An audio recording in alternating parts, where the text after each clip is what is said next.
तो नमस्कार दोस्तों। बालों का झड़ना यानी कि बाल्डनेस आज की तारीख में इतनी कॉमन प्रॉब्लम हो चुकी है कि लेटेस्ट शोध सर्वे रिपोर्ट के अनुसार ये 30 से 50% पुरुषों को इफेक्ट करती है। बिना टाइम गंवाए इस वीडियो के माध्यम से 3 चीज़ों पर फोकस करेंगे।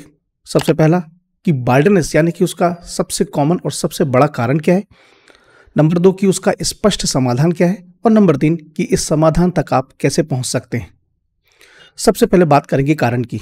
तो यहाँ वहाँ की कोई अनावश्यक बात नहीं, सीधा सीधा कारण है इस दी मेल एंड्रोजेनेटिक एलोपेशिया, यानी कि जैसे बाल्डनेस, गंजापन, बालों का झड़ना ये कह सकते हैं। और ये मेडिकल साइंस की दुनिया की तरफ से एक तकनीकी टर्म है। मेल एंड्रोजेनेटिक एलोपेशिया जनरली जो हमारे सर के बाल हैं उसकी पोजीशन में टेम्पल, इसके बाद vertex and mid frontal lobe पर सबसे ज़्यादा अटैक करता है।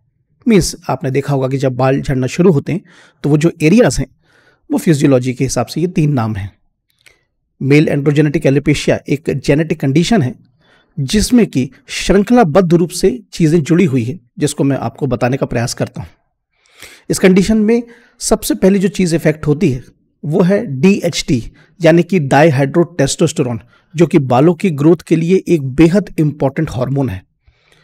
इसमें बहुत बुरी तरह से प्रभावित होती है इस कंडीशन में DHT के स्तर में, जिसकी वजह से conditions like hair cycle development, follicular miniaturisation इत्यादि जैसी चीजें इफेक्ट होती हैं। बालों की ग्रोथ की 3 phases that is the anagen, catagen and telogen, इसके बारे में मैं अपनी पिछली वीडियोस में बता चुका हूं।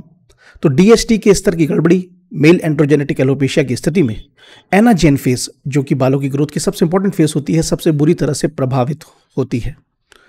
धीरे धीरे एनाजेन की साइकिल इस कंडीशन में छोटी होने लगती है और यहाँ तक कि एक दिन वो स्टेज आ जाती है कि बालों के जो हेयर फॉलिकल्स हैं, जैसे हम शुद्ध हिंदी भाषा में जड़ कहते हैं, वहाँ से जो बाल हैं वो फॉलिकल्स के बाहर तक आ ही नहीं पाते। सो एनाजेन की फेज की स्टेज जुड़ी है DHT के स्तर से, DHT की जुड़ा है जिसको नाम दिया गया एंड्रोजेनेटिक एलोपेशिया।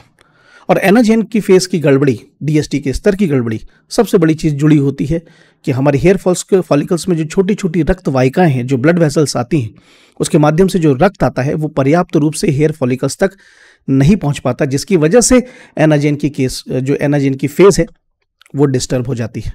तो ओवरऑल जो जड़ है यानी कि जो रूट कॉज है एंड्रोजेनेटिक एलोपेशिया का, वो है the lack and improper supply of the blood through the blood vessels and capillaries in the hair follicles. तो इसी से जुड़ा है उसका समाधान। जैसा कि अभी हमने भी कारण में जाना कि blood supply is one of the critical concern in the hair growth and baldness. तो इसको सॉल्यूशन सिंपल सा है कि अगर ब्लड सप्लाई तेज कर दी जाए तो ब्लड सप्लाई के माध्यम से वो सारे पोषक तत्व, न्यूट्रिएंट्स हेयर फॉलिकल्स तक पहुंच जाएंगे और फिर आगे की सारी स्टेजेस अपने आप ठीक हो जाएंगी। तो इसका समाधान छुपा है मिनॉक्सिडिल नामक एक फॉर्मूला में, जो कि जबरदस्त एक वासोडायलेटर है। वासोडायलेटर मतलब कि वो रक्त वाहिकाओं को फैला करके, चौड़ा करके ब्लड सप्लाई को तेज कर देता है, जिसकी वजह से ब्लड के माध्यम से वो सारे न्यूट्रिएंट्स, सारी चीज़ें पहुंच जाती है और हेयर ग्रोथ की जो साइकिल है, हेयर ग्रोथ और डेवलपमेंट की जो स्टेज है, अपने आप धीरे धीरे इंप्रूव होने लगती है। मार्केट में मिनॉक्सिडिल टॉपिकल सॉल्यूशन के बहुत सारे प्रोडक्ट्स उपलब्ध हैं, लेकिन मैं आपको बताना चाहूँगा कंपनी मार्स बाय GHC की minoxidil topical solution USP, that is the United state pharmacopoeia 5% WBI के फॉर्मूले पर। इसको रिकमेंड करने का मेरा सबसे बड़ा रीजन ये है कि पूरी तरह से ये अल्कोहल फ्री है। जनरली इस तरह के टॉपिकल सॉल्यूशन के उत्पादों में अल्कोहल का इस्तेमाल इसलिए किया जाता है ताकि मिनॉक्सिडिल का डीप पेनिट्रेशन तेजी से किया जा सके, लेकिन उसकी अपनी दूसरी प्रॉब्लम्स है, जैसे कि ईचिंग, एलर्जी अल्कोहल की वजह से। और मिनॉक्सिडिल का जो टॉपिकल सॉल्यूशन है वो क्वालिटी का एब्सोल्युटली जो बेस्ट क्वालिटीज़ हैं डॉक्टर के द्वारा सुझाया गया, उसको वेल तरीके से प्रिपेयर किया गया है। That is why the reason why I am recommending this. इस्तेमाल करना is very simple because this minoxidil topical solution Mars company Mars by GHC के दोनों ही format, that is the spray and the dropper, दोनों के साथ आता है। स्प्रे आप देख सकते हैं, मीन्स अगर आप कन्वीनियंट हैं तो एक्चुएटर के साथ अवेलेबल सॉल्यूशन का जो स्प्रे है उसको आप लगा सकते हैं, और अगर कन्वीनियंट नहीं है तो आप ड्रॉपर का इस्तेमाल करके भी इस सॉल्यूशन का इस्तेमाल कर सकते हैं। इस्तेमाल करने का तरीका बहुत ही आसान है। सिंपली 1 से 2 ml आपको अपने इफेक्टेड एरिया, जो भी हमने वीडियो के स्टार्टिंग में देखे, उसमें आप लगाएं। इसके बाद 1 से 2 मिनट के लिए हल्के हाथों से मालिश करें और फिर 3 घंटे के लिए छोड़ दें। सबसे बेहतरीन रिजल्ट्स के लिए लगातार इसका 3 महीने दैट इज़ 90 डेज तक इसका इस्तेमाल करें।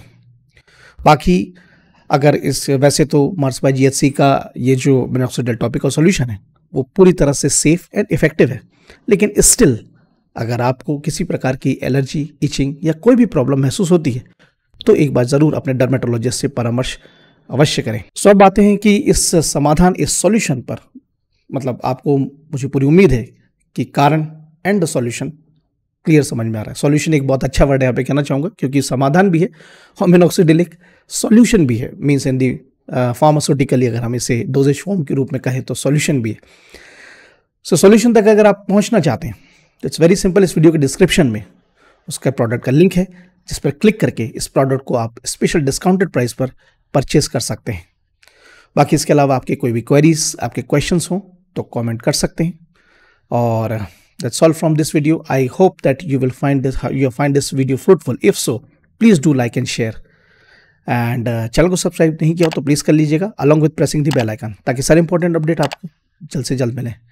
तो बस चलता हूँ, जल्दी मिलूंगा अगले वीडियो में। टिल देन, तब तक के लिए सतर्क रहें, जागरूक रहें और स्वस्थ रहें। नमस्कार।